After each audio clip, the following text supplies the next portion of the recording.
Assalamu alaikum to all of you. This is me, your host, your presenter Beena Khan, and you are watching 99 News Channel. 99 news channel में एक बार फिर हम लेकर के आए हैं आप लोगों के लिए आपका पसंदीदा प्रोग्राम जिसका नाम है sports with 99। Sports with 99 program में हम डिफरेंट स्पोर्ट्स के बारे में आपको अपडेट देते हैं, उस पर तबसरा भी करते हैं और आप लोगों के कमेंट भी शामिल करते हैं। अगर आप भी प्रोग्राम के हवाले से, स्पोर्ट्स के हवाले से कोई अपडेट हमारे साथ शेयर करना चाहते हैं तो आप कमेंट पे लिखकर हमें भेज सकते हैं, हम आपके कमेंट को भी प्रोग्राम में शामिल करेंगे। जी जनाब, 28 साल हो गए पाकिस्तानी क्रिकेट टीम को ऑस्ट्रेलिया में एक भी टेस्ट मैच जीते हुए, और आज एक बार फिर पाकिस्तानी क्रिकेट टीम को ऑस्ट्रेलिया में शिकस्त का सामना हुआ और ऑस्ट्रेलिया की टीम ने पाकिस्तानी क्रिकेट टीम को 3-0 से वाइट वॉश कर दिया। सिडनी क्रिकेट ग्राउंड, जिससे हमें बहुत उम्मीदें थी, उस ग्राउंड से नहीं, उस ग्राउंड में पाकिस्तानी क्रिकेट टीम से हमें बहुत ज़्यादा उम्मीदें थी कि शायद जो सिडनी ग्राउंड की जो कंडीशंस हैं वो पाकिस्तानी क्रिकेट टीम को सूट करें और वहाँ पे वो कुछ अच्छे खेल का मुजाहरा कर पाएँ, मगर ऐसा नहीं हुआ। जनाब, सिडनी क्रिकेट ग्राउंड में फर्स्ट इनिंग में हमारे पाकिस्तानी क्रिकेट टीम ने, हमारे कैप्टन ने जनाब टॉस जीतकर पहले बैटिंग का फ़ैसला किया और ये एक अच्छा फ़ैसला था। और जनाब फिर बैटिंग का आगाज़ होता है और Pakistani cricket team first inning में 313 रन बनाती है। 313 रन एक अच्छा आगाज़ था, बिल्कुल आप कह सकते हैं, क्योंकि ज़ाहिर ऑस्ट्रेलियन कंडीशंस बहुत ज़्यादा आउटस्टैंडिंग नहीं होती बैटर्स के लिए। बहरहाल 313 एक अच्छा आगाज़ था और हमारी बहुत सी उम्मीदें बन गई थी। उस 313 में भी काफ़ी बड़ा हाथ आमिर जमाल का था, जो कि हमारे एक बहुत ज़बरदस्त बॉलर हैं, मगर उन्होंने इस फर्स्ट इनिंग में एक बैटर की जिम्मेदारी को भी बहुत अच्छे से निभाया और फर्स्ट इनिंग में 313 रन का टारगेट हमने दिया ऑस्ट्रेलिया की टीम को, और इसमें मोहम्मद रिजवान ने 88 रन बनाए थे और आमिर जमाल ने, जहाँ तक मेरी मेमोरी काम कर रही है, 82 रन बनाए थे। और फिर जनाब एक अच्छा आगाज़ हुआ, फिर ऑस्ट्रेलिया ने बैटिंग की जनाब, और यहाँ पे हमारे बॉलर्स ने भी, मैं बॉलर्स की भी तारीफ़ करूँगी कि फ़र्स्ट इनिंग में हमारे बॉलर्स ने भी बहुत कमाल किया और यहाँ पर भी इस जो कमाल था इसमें आमिर जमाल का बहुत बड़ा हाथ था। बहरहाल फ़र्स्ट इनिंग में मतलब एक अच्छा आगाज़ भी दे दिया गया था और फिर बॉलिंग का भी एक अच्छा तसल्ली बख्श मुजाहरा था पाकिस्तानी क्रिकेट टीम की तरफ। ऑस्ट्रेलिया की टीम फर्स्ट इनिंग में जनाब उन्होंने बनाए 299 रन और ऑल आउट हो गई। अब हुआ सेकंड इनिंग का आगाज़ और वहाँ से जनाब क्या कहूँ, बाज़ों का कहते हैं ना कि आप स्पीच लेस हो जाते हैं, समझ नहीं आता किसको आप इल्ज़ाम दें। हमारे ओपनर्स की बात करें, अगेन ओपनर्स ने कुछ नहीं कर पाए, कुछ अच्छा नहीं कर पाए। अब्दुल्ला शफीक की अगर मैं बात करूं तो अब्दुल्ला शफीक फ़र्स्ट इनिंग में भी जनाब 0 पे आउट हुए थे और सेकंड इनिंग में भी अब्दुल्ला शफीक साहब 0 पे आउट हो गए। और फील्डिंग में उन्होंने क्या कारकर्दगी दिखाई वो आप सबको बहुत अच्छे से पता है। लेकिन बहरहाल फील्डिंग में मैं सिर्फ अब्दुल्ला शफीक का नाम बार बार लेना नहीं चाहूँगी, क्योंकि फील्डिंग सिर्फ अब्दुल्ला शफीक पे डिपेंड नहीं करती, ज़ाहिर बहुत सारे फील्डर्स होते हैं ग्राउंड में, उन सब पे डिपेंड करती है। लेकिन हाँ, अब्दुल्ला शफीक का नाम बार बार इसलिए लिया जा रहा है कि उन्होंने बहुत ज़्यादा इंपॉर्टेंट कैचेस जो है वो सीरीज़ में भी छोड़े, जिसकी वजह से बहुत सारे रीज़न पे से एक रीज़न अब्दुल्ला शफीक के कैचेस का, जैसे हम अपने प्रीवियस वीडियो में भी बात कर चुके हैं, आज हम इस पर लंबी बात नहीं करते। बहरहाल अब्दुल्ला शफीक ने थर्ड टेस्ट मैच में जनाब कहते हैं ना 0 का पेयर हासिल किया, पेयर ऑफ सिपर्स उन्होंने हासिल किए और बहुत मायूस कुन कारकर्दगी रही अब्दुल्ला शफीक की। सेकंड इनिंग में जो नुमाया, जिन्होंने कहना चाहिए कि थोड़ी बहुत हमारी इज्जत बच गई, तो उसमें मैं ज़रूर नाम लेना चाहूँगी साइम अयूब का, और मोहम्मद रिजवान ने 28 रन बनाए। मुझे बताते हुए भी अच्छा नहीं लग रहा कि सेकेंड इनिंग में ये हाईएस्ट स्कोर था, आपको भी सुनने में अच्छा नहीं लग रहा होगा, लेकिन बहरहाल साइम अयूब ने कुछ बेहतर करने की कोशिश की और रिजवान ने भी थोड़ा बहुत खेल लिया, जिसकी वजह से थोड़ा बहुत पाकिस्तानी क्रिकेट टीम की इज्जत बच गई। ये एक बहुत आसान टारगेट सेकंड इनिंग में ऑस्ट्रेलिया को मिला। 130 रन का टारगेट दिया गया था ऑस्ट्रेलिया टीम को, जो 2 विकेट के नुकसान पर उन्होंने आराम से बना लिया और इस तरह पाकिस्तानी क्रिकेट टीम को थर्ड टेस्ट मैच में भी शिकस्त का सामना करना पड़ा। अब्दुल्ला शफीक की एक और बात भी जो मैंने मतलब मुझे बड़ा अफसोस हुआ कि अब्दुल्ला शफीक की दोनों इनिंग में विकेट जनाब ली मिचेल स्टार्क ने। मतलब थोड़ा अजीब लगता है कि आप एक बॉलर को फर्स्ट इनिंग में फेस कर चुके हैं और उन्होंने ही आपकी विकेट ली और सेकंड इनिंग में भी आप उन्हीं के हाथों आउट होते हैं, तो ये एक बड़ा लम्हा फ़िक्रिया है। अब्दुल्ला शफीक को अभी बहुत ज़्यादा अपनी क्रिकेट पे फोकस करने की ज़रूरत है, अपनी बैटिंग पे, अपनी फ़िटनेस पे और अपनी फील्डिंग पे, यानी इस तीनों डिपार्टमेंट में अब्दुल्ला शफीक को अभी बहुत ज़्यादा मेहनत की ज़रूरत है। क्योंकि अच्छा नहीं लगा मुझे कि दोनों बार आपकी विकेट एक ही बॉलर ने हासिल की, यानी आप उसके लिए इतने आसान हो गए थे कि मिचेल स्टार्क को कुछ मुश्किल नहीं लगा आपकी विकेट लेना। शान मसूद पे भी बहुत सारे सवालिया, उनकी कैप्टनसी पे बहुत ज़्यादा सवालिया निशान उठ रहे हैं। क्योंकि शान मसूद को कैप्टन बनाया गया था, रीज़न क्या था? थोड़ा सा हम पीछे की तरफ जाते हैं। क्यों शान मसूद को कैप्टनसी दी गई थी? शान मसूद को इसलिए कैप्टनसी दी गई थी क्योंकि बहुत ज़्यादा प्रोपेगेंडा हो रहा था कि जनाब बाबर आजम कैप्टनसी की वजह से अच्छे से बैटिंग नहीं कर पा रहे, बाबर आजम जो है वो कप्तानी की जिम्मेदारियों को अच्छे से निभा नहीं पा रहे, और लब इस तरह से बहुत सारे एलिगेशंस थे जो बाबर आजम पर लगाए गए, बहुत सी तनकीद का सामना रहा बाबर आजम को। और फिर जनाब थक हार के जो हमारी पीसीबी है उसने फिर डिसाइड किया कि जनाब कैप्टन ही बदल देते हैं, और फिर जनाब शान मसूद को कैप्टनसी की सीट पे बिठाया गया। लेकिन फ़र्क मुझे कुछ ख़ास महसूस नहीं हुआ। शान मसूद की कैप्टनसी में कुछ मुझे 3 टेस्ट मैच की ये सीरीज़ थी और तीनों टेस्ट मैच में मुझे कप्तानी कोई आउटस्टैंडिंग एक एज ए कैप्टन मुझे कुछ वो करते हुए इतना ख़ास नज़र नहीं आए। उनके डिसीजंस, उनकी रहनुमाई कुछ इतनी मुझे ख़ास नज़र नहीं आई शान मसूद साहब की। और अगर मैं बात करूं बैटिंग की, तो बैटिंग में भी उन्होंने कुछ खास कारकर्दगी का मुजाहरा नहीं किया, बल्कि सेकंड इनिंग में हमारे कैप्टन साहब 0 पर आउट हुए। तो सवाल तो बनता है कि जनाब शान मसूद को कैप्टन क्यों बनाया गया था। लेकिन बहरहाल बहुत सारे लोग ये भी कह रहे हैं, पहली दफ़ा ये एज ए कैप्टन जो है किसी दौरे पे गए थे, तो ये कहते हैं ना कि फर्स्ट एक्सपीरियंस समझ के जो है वो छोड़ दिया जाता है, फिर हम सेकंड, थर्ड, खैर ये तो एक अच्छी बात है। मैं भी कहती हूँ कि स्पोर्ट्स में बहुत जल्दी रैपिडली चेंज नहीं करना चाहिए। इसमें जो लोग ऐसा कहते हैं उनकी बात से मैं एग्री करती हूँ कि स्पोर्ट्स में बहुत जल्दी चीज़ें जो हैं वो चेंज नहीं करनी चाहिए। बहरहाल शान मसूद उम्मीद करते हैं कि आप अपने पे भी जितना आप टीम पर तवज्जो दे रहे हैं, उतना अपनी कैप्टनसी पर, अपनी बैटिंग पर भी आप उतनी ही तवज्जो देंगे, क्योंकि शान मसूद ने एज ए कैप्टन मुझे तो बहुत मायूस किया है। बहरहाल स्पोर्ट्स है और फिर ऐसा तो होता है, कभी अच्छा, कभी बुरा, कभी सर्द, कभी गर्म।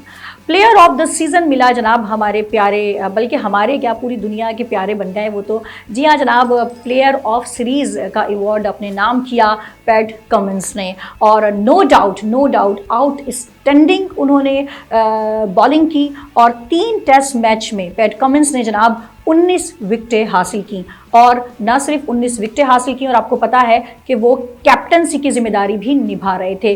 तो वेल डन जनाब, और हमारी जो 99 की टीम है उसकी पूरी टीम की तरफ से पैट कमिंस आपको बहुत मुबारक हो जनाब प्लेयर ऑफ सीरीज़ के लिए। और अब मैं बात करूंगी प्लेयर ऑफ द मैच, ये अवार्ड किसने अपने नाम किया। तो जनाब हमारा दूसरा हीरो इस सीरीज़ के, मुझे इस सीरीज़ में ना 2-3 हीरो ही नज़र आ रहे हैं। एक तो पैट कमिंस है, और दूसरे हीरो जो मुझे नज़र आ रहे हैं ना इस पाकिस्तान वर्सेस ऑस्ट्रेलिया की जो ये 3 मैचेस की सीरीज़ थी, इसमें जो दूसरे हीरो मुझे नज़र आ रहे हैं वो जनाब मुझे नज़र आ रहे हैं आमिर जमाल, जिन्होंने ऑस्ट्रेलिया में जाके खूब किया धमाल। और वाकई में नो डाउट वो एक बहुत मेहनती स्पोर्ट्समैन है, इसमें कोई शक नहीं। उनकी अगर हम प्रीवियस लाइफ देखते हैं, जिस पर मैंने अपनी पुरानी वीडियोस में भी बात की है कि किस तरह उन्होंने एक स्ट्रगलिंग लाइफ गुजारी, माशी तौर पे अपने घर वालों को भी उन्होंने सपोर्ट किया। वो जनाब टैक्सी चलाने के साथ साथ वो अपनी जो उनकी जुनून था, जो उनका शौक़ था, जो उनकी मोहब्बत थी क्रिकेट, उस पर भी उन्होंने प्रैक्टिस जारी रखी। और बताते हैं आमिर जमाल, डिफरेंट वीडियो में मैंने सुना कि आमिर जमाल कहते हुए नज़र आते हैं कि वो सुबह वो प्रैक्टिस करते थे, अपनी बॉलिंग प्रैक्टिस करते थे, उसके बाद फिर वो अपनी जो जॉब है उनकी, यानी जो टैक्सी ड्राइवर के तौर पे वो काम करते थे, फिर वो करने चले जाते थे, फिर उसके बाद शाम में दोबारा प्रैक्टिस करते थे फील्डिंग डिपार्टमेंट में, बैटिंग डिपार्टमेंट में। यानी उन्होंने बहुत स्ट्रगल की, और वाकई में कहते हैं ना कि अल्लाह मेहनत का समर देता है। तो आमिर जमाल ने अपनी मेहनत का समर पा लिया। तो जनाब आमिर जमाल वेल डन, और कीप इट अप, इसी तरह से आगे बढ़ते रहिए। और मैन ऑफ द मैच का अवार्ड आमिर जमाल को मिला, क्योंकि आमिर जमाल ने जनाब 6 विकेट्स भी हासिल की और इसके अलावा उन्होंने बैटिंग के लाइन में भी अच्छी कारकर्दगी का मुजाहरा किया। कुछ हीरोज़, मैंने कहा ना, इस टेस्ट सीरीज़ में बहुत सारी बुरी चीज़ें भी हुई लेकिन बहुत सारी अच्छी चीज़ें भी हुई। जैसे कि अच्छी चीज़ में मैं नाम लूँगी आमिर जमाल का, जैसे कि अच्छी चीज़ में मैं नाम लूँगी साइम अय्यूब का। ये बहुत अच्छे प्लेयर्स हैं जो आगे आए और पता नहीं आप मेरी बात से एग्री करेंगे कि नहीं करेंगे, लेकिन पता नहीं क्यों मुझे ऐसा लगता है कि आमिर जमाल को मैं फ्यूचर का पाकिस्तानी क्रिकेट टीम का कैप्टन देखती हूँ। मेरा दिल कहता है, क्योंकि देखिए वो माशाल्लाह उनकी जो बॉलर हैं वो फास्ट बॉल, लेकिन वो बैटिंग भी बहुत अच्छी करते हैं। यानी वो बैटिंग में भी मेहनत करते हैं, वो बॉलिंग में भी मेहनत करते हैं, वो फील्डिंग पे भी मेहनत करते हैं। फिर उनकी जो पब्लिक इस डीलिंग है, जिस तरह से वो प्रेस कॉन्फ्रेंस में बात कर रहे होते हैं, उनका जो कॉन्फिडेंस लेवल है, तो मुझे कहीं ना कहीं ऐसा लगता है कि आमिर जमाल हो सकता है कि हमारे फ्यूचर के कैप्टन बने। टीम डायरेक्टर मोहम्मद हफीज़ ने बाबर आजम को रेस्ट दिया जाएगा कि रेस्ट नहीं दिया जाएगा न्यूजीलैंड के खिलाफ T20 सीरीज़ में, इस चीज़ को बाबर आजम की मर्ज़ी पे डालते हुए नजर आए कि अगर बाबर आजम चाहेंगे कि उन्हें रेस्ट की ज़रूरत है, चाहे वो मेंटली हो चाहे फिजिकली हो, तो बिल्कुल उन्हें रेस्ट दिया जा सकता है। और अगर बाबर आजम समझते हैं कि नहीं, वो फिट हैं और मेंटली भी वो कॉन्फिडेंट है, तो फिर वो बिल्कुल न्यूजीलैंड के खिलाफ T20 में परफॉर्म करते हुए नजर आएंगे। तो जनाब, और उन्होंने ये भी कहा कि जब शाहीन शाह आफरीदी को सिडनी टेस्ट में रेस्ट दिया गया था, तो उसमें शाहीन शाह आफरीदी की मर्जी शामिल थी। उनसे पूछा गया था, उनको राय दी गई थी कि आप ऐसा बेहतर समझते हैं कि आपको सिडनी टेस्ट में जो है वो रेस्ट दिया जाए। तो शाहीन शाह आफरीदी ने एग्री किया था और उनकी अपनी मर्जी शामिल थी कि हाँ, मुझे कुछ रेस्ट की ज़रूरत है। और इस तरह सिडनी टेस्ट में शाहीन शाह आफरीदी ने परफॉर्म नहीं किया। लेकिन यहाँ पे एक सवाल है कि जो इंटरनेशनल क्रिकेट है, इंटरनेशनल क्रिकेट में लास्ट 5 सालों में सबसे ज़्यादा ओवर करवाने वाले बॉलर जो हैं, फास्ट बॉलर जो हैं, वो हैं पैट कमिंस नंबर 1 पे, और शाहीन शाह आफरीदी का नंबर आता है नंबर 4 पे। आई थिंक सो, अगर मेरी मेमोरी सही काम करी तो नंबर 4 पे आता है शाहीन शाह आफरीदी का नाम। सवाल ये उठता है कि पैट कमिंस, जो कि कप्तानी की जिम्मेदारी भी उठा रहे थे इस टेस्ट मैच में, ठीक है, और उन्होंने सबसे ज़्यादा ओवर्स कराए हैं लास्ट 5 ईयर्स में, क्या उनको रेस्ट की ज़रूरत नहीं थी? क्या वो उनको फिज़िकली या मेंटली उनकी हेल्थ डिस्टर्ब नहीं हुई? और मतलब मुझे ये चीज़ समझ नहीं आई, क्या पैट कमिंस को रेस्ट की ज़रूरत नहीं थी? क्या पैट कमिंस, जो कि कप्तानी की जिम्मेदारी भी उनके ऊपर थी, पाकिस्तान और ऑस्ट्रेलिया की सीरीज़ में वो कैप्टन भी थे और उन्होंने इतनी ज़बरदस्त बॉलिंग भी की, तो उनके ऊपर तो बहुत डबल ट्रिपल जिम्मेदारी थी, लेकिन उन्होंने तो कोई रेस्ट नहीं किया। तो मैं आपसे ये सवाल करती हूँ, तो क्या ये चीज़ सही है कि पैट कमिंस को रेस्ट की ज़रूरत नहीं है लेकिन शाहीन शाह आफरीदी को रेस्ट की ज़रूरत है? अब मैं बात करूँगी केप टाउन में हुए दूसरे टेस्ट मैच के बारे में, जो हुआ भारत और साउथ अफ्रीका के दरमियान। जनाब, इस मैच के हवाले से दुनिया भर में बहुत बात हो रही है, क्योंकि जनाब ये इस मैच की सबसे ख़ास बात यह है कि ये मैच जनाब 1.5 दिन में ख़त्म हो गया। 1.5 दिन में ख़त्म हो गया ये मैच, और ये एक बहुत बड़ी मतलब क्रिकेट की दुनिया में ना एक बड़ी ज़बरदस्त चीज़ हुई है, कुछ अनोखी हुई है। ये मैच हिस्ट्री का शॉर्टेस्ट एवर टेस्ट मैच रहा है। 642 गेंदों में टेस्ट मैच जनाब मुकम्मल हो गया, और साउथ अफ्रीका ने पहले बैटिंग करते हुए 55 रन्स बनाए और उनकी पूरी टीम आउट हो गई। कितनी अजीब सी बात है ना। और इंडिया ने उसके जवाब में बनाए 153, यानी इंडिया की कारकर्दगी भी कुछ खास नहीं रही, लेकिन साउथ अफ्रीका से थोड़ी सी बेहतर रही कि उन्होंने 150 रन्स बनाए और ऑल आउट हुए। इसके बाद जनाब आई सेकेंड इनिंग। तो सेकेंड इनिंग में साउथ अफ्रीका ने 176 रन्स बनाए और ऑल आउट हुए। इसके बाद सेकंड इनिंग में इंडिया ने इसके जवाब में जनाब 3 विकेटों के नुकसान पर यह टारगेट पूरा कर लिया, और इस तरह से ये मैच, ये जो सेकंड टेस्ट मैच था, ये अपने नाम किया इंडिया ने।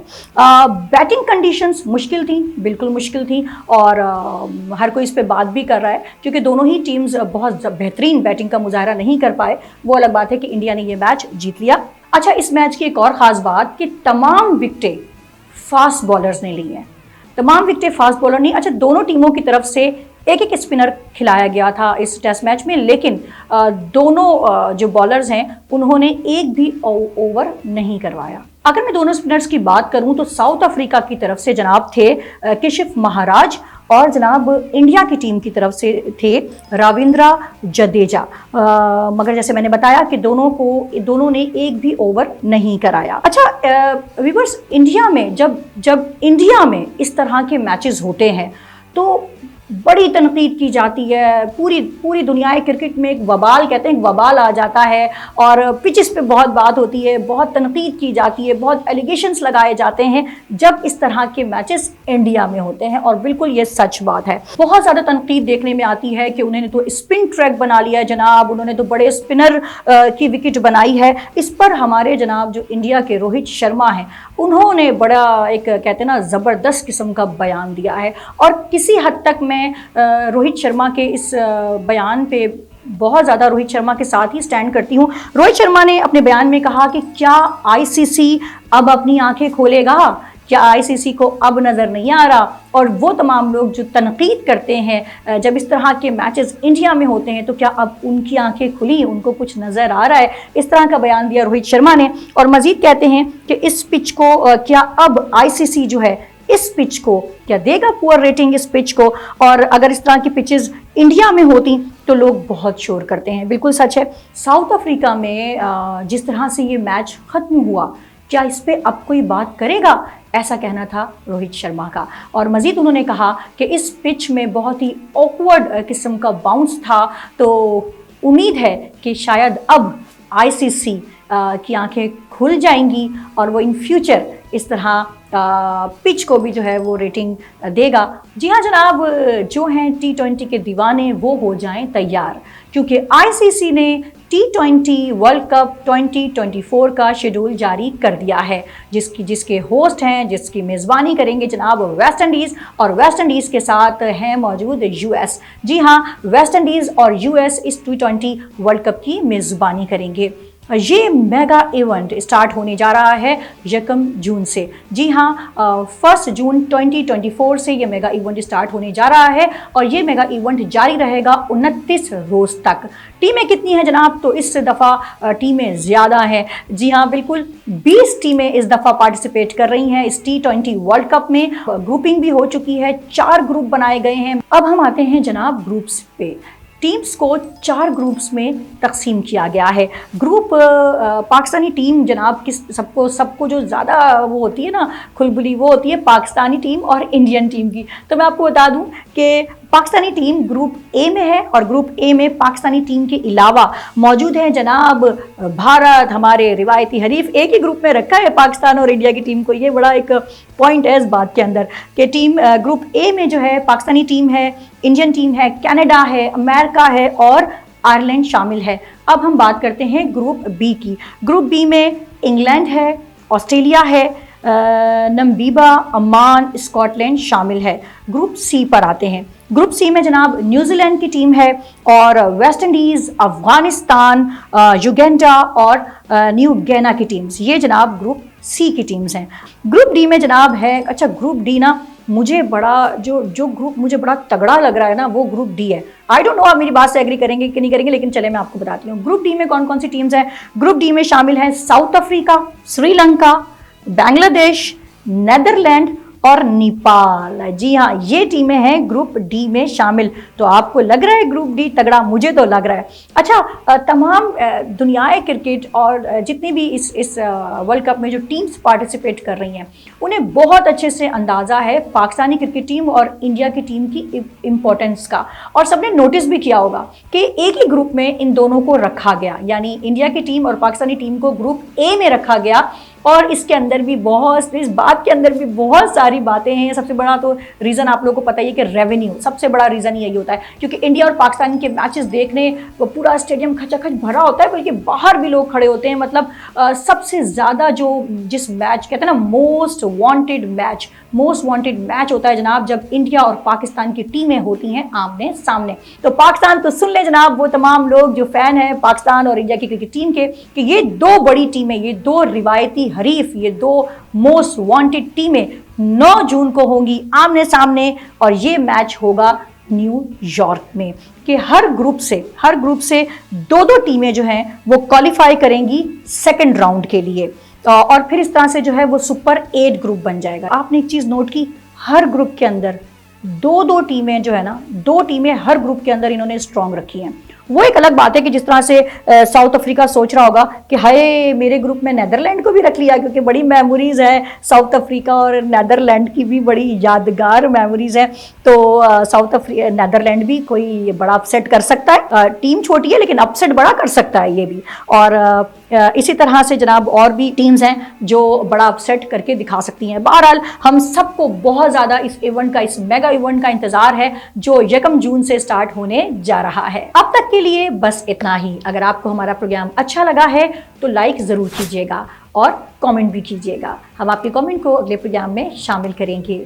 और जनाब बिल्कुल चैनल को सब्सक्राइब करना बिल्कुल भी मत भूलिएगा। So keep watching sports with 99। बीना खान को दीजिए इजाज़त। अल्लाह हाफिज़।